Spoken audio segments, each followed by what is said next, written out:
అదే పద్ధతి మనం ఒక సైడ్ ఇచ్చిపోయినాం రింగ్ రోడ్ లాగా.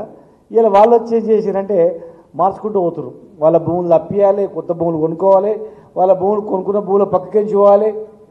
కొన్నదంతా 20 లక్షలకి ఎకర కొంటారు, రేపు 2 కోట్లు అవుతుంది.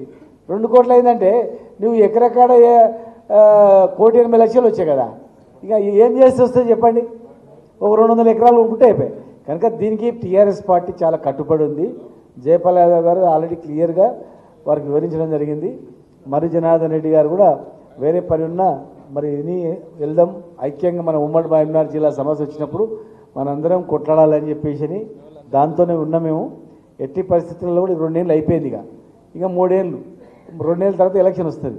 వీళ్ళు ఇదే నోటిఫికేషన్ మీద నడుస్తుంటుంది, కోర్టు కేసులు ఉంటాయి. కోర్టు కేసు కూడా ఏ రైతు ₹1 ఖర్చు పెట్టకుండా ప్రభుత్వమే మనమే పార్టీ పెట్టేటట్టు కూడా ముఖ్యమంత్రి గారు ఏర్పాటు చేయడం జరిగింది.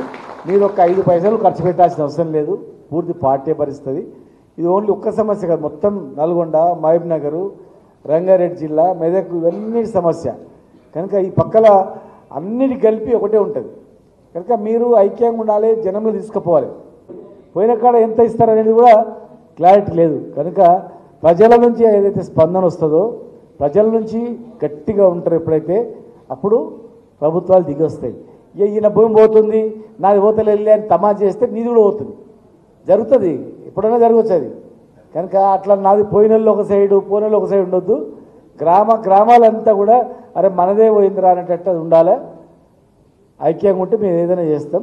కనుక రిపీట్ కాకుండా చెప్పండి, చెప్పేటప్పుడు ఏం చేద్దాం కూడా కార్యాచరణ కూడా ఇవ్వండి. ఏం చేద్దాం లాస్ట్ మాట్లాడేటప్పుడు మరి ఏం చేద్దాం, స్థానిక సంస్థల ఎలక్షన్స్ వస్తున్నాయి, ఇమ్మీడియట్గా దాన్ని బహిష్కరిద్దామా, లేకపోతే పెద్ద ఎత్తున గొడవ చేద్దామా, ధర్నా చేద్దామా, ఏం చేద్దాం, మీ అభిప్రాయాలు చివరిగా దాన్ని కూడా వివరిస్తే బాగుంటుందని చెప్పి తెలియజేస్తాం.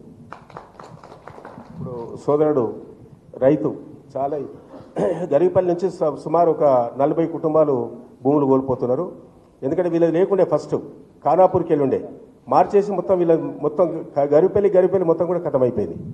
లక్ష్మయ్య గారు ఒక 5 నిమిషాలు మంచిగా మాట్లాడు బ్రీఫ్గా. ఇక్కడ ఉన్న పెద్దలు అందరూ గుర్తుపడతా, కానీ పేరు నమస్కరిస్తున్నాను. నేను ఛానళ్ళ సంది చూసిన అందరు గుర్తుపడతా, అందరు గుర్తు. మన రైతులందరూ కూడా తెలియకపోకుండా, కానీ నాది గౌరిపల్లి తలకొండపల్లి మండల్ గ్రామం. నేను కూడా రైతునే, చాలా కష్టంతో ఉన్న రైతునం. మా ఊరు కూడా తలకొండపల్లి మండల్, మాడుగుల మండల్, మన అది కామరంగల్.